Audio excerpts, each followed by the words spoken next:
660.654 penumpang manfaatkan diskon tiket Pelni, 11.000 terjual, Banda Neira tujuan terbanyak.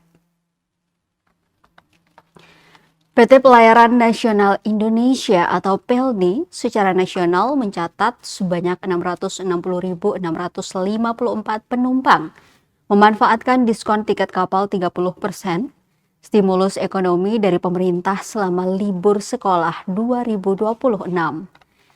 Jumlah penerima manfaat mencapai sekitar 96% dari target sebanyak 693.690 penumpang dan hanya tersisa 4% yang belum terjual.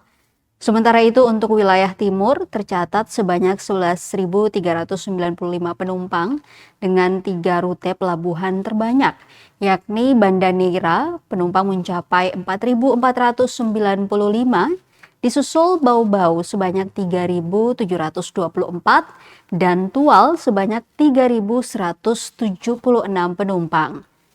Pembelian tiket program ini berlaku sejak 6 Juni hingga 15 Agustus 2026 dengan periode keberangkatan 20 Juni sampai dengan 15 Agustus 2026.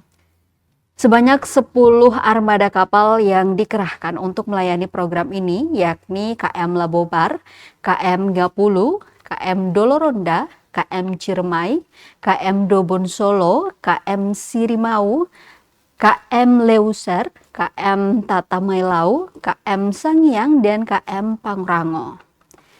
Kepala Cabang PT Pelni Ambon Ridwan Mandaliko mengatakan program ini memiliki waktu penjualan tiket lebih lama dibandingkan hari libur perayaan keagamaan. Dijelaskan antusias masyarakat cukup tinggi mengejar tiket program libur ini. Saat ini penjualan tiket tersisa 20 hari dengan kuota hanya 4%.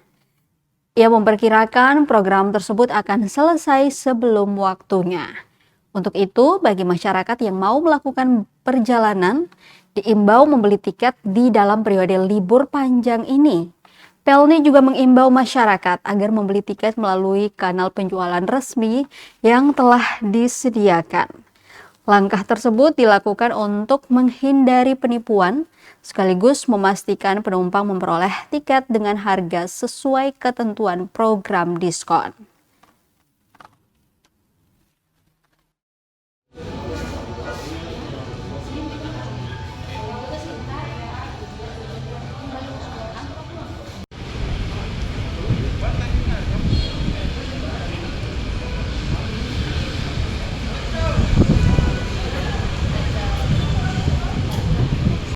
Semasa tidak, cuma hanya kita menyiapkan nanti juga ada game-game kita di atas, ada lomba-lombanya juga. Nah itu ya itu